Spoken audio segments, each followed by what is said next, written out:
Welcome to Kasao, Mukono district in central Uganda. Here, Mariam Nabatanzi is like any other woman if you walked past her.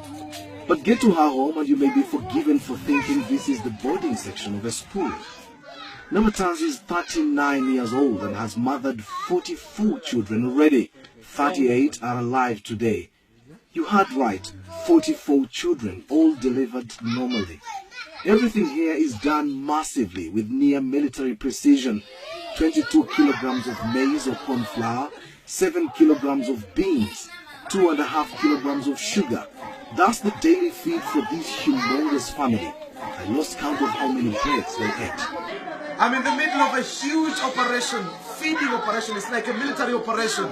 Feeding bread and porridge, that is for breakfast, to 24 kids out of the 38. It's just unbelievable. I can't tell who is who. I just wonder how the mom does it. They've just finished now, just been serving bread and porridge. And some guys were coming back for a second take. Their mom could recognize and say, you just come for a double. But some would actually get away with it. It's quite an interesting, extraordinary family, I should say. Question is, how did this all begin for Nabatanzi? First, she was married off too young, aged 13, and started having children immediately. In my heart, I wish to have 6 children. I gave birth 4 times, and on each occasion, I had twins. 8 children were more than what I had bargained for. I went to hospital to ask the doctors to stop me from having babies. The doctors carried out tests and said it would be risking my life if they stopped me. I was too fertile to stop. I went back home and conceived quintuplets. 5 children at once and then 2 times more. With 23 kids, I thought it was too much and I went back to hospital, but the doctors said they couldn't stop me without risking death. I was pretty healthy, having natural births.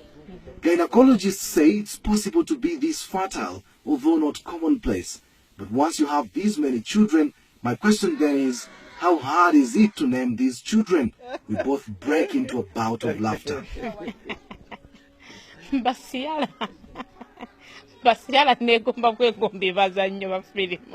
use different names. First, when I started having twins, I bought a book of names.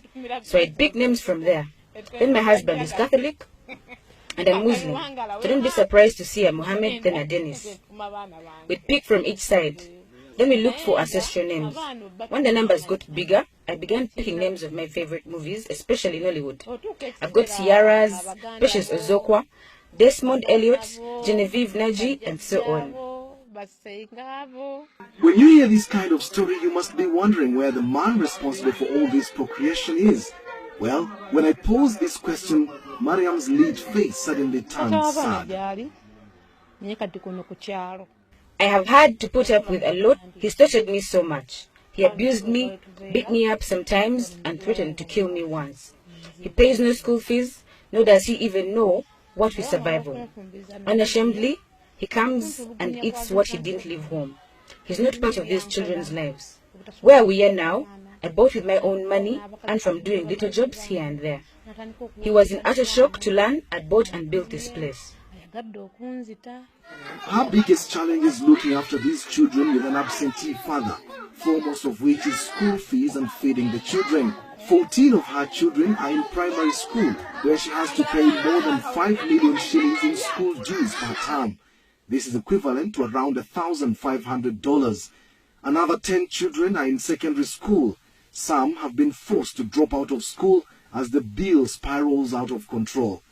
Her dream is to educate all her children so that they may get a better life, not like what she's been through. To fund all this, she learned many skills including cake making, bricklaying, decorations, tailoring, cooking, and herbal medicine. She hates having to beg. There's no end to Mariam Nabatanzi's story. It's powerful, it's captivating. Yet somehow, I have to find a way to say goodbye. So what's her message? My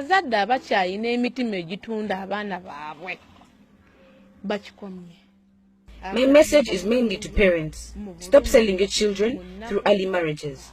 We suffer too much while losing out on parental love that can never be recovered. Secondly, To the mothers, do not desert your children as you walk out of marriage. Whatever the case, stick to and with your children. I strongly feel that had my mother not left me, my father would not have married me off young. To the men, please shoulder your responsibilities. Don't leave it to the women. A man puts up a shop for you and they imagine all is sorted. No buying anything anymore at home. You forced us to become like men. Reclaim your status as men. Show us love and let us do our responsibilities. It's hard to hold back my own tears knowing so many examples of what she's referring to. Mariam only sleeps for a maximum of 5 hours a day. The rest of her day is dedicated to the children.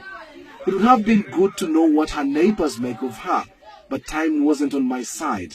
But don't be surprised if she's declared the woman with the most number of children in the world from one man. Kasim Kaira, Azam News, Kasao, Uganda.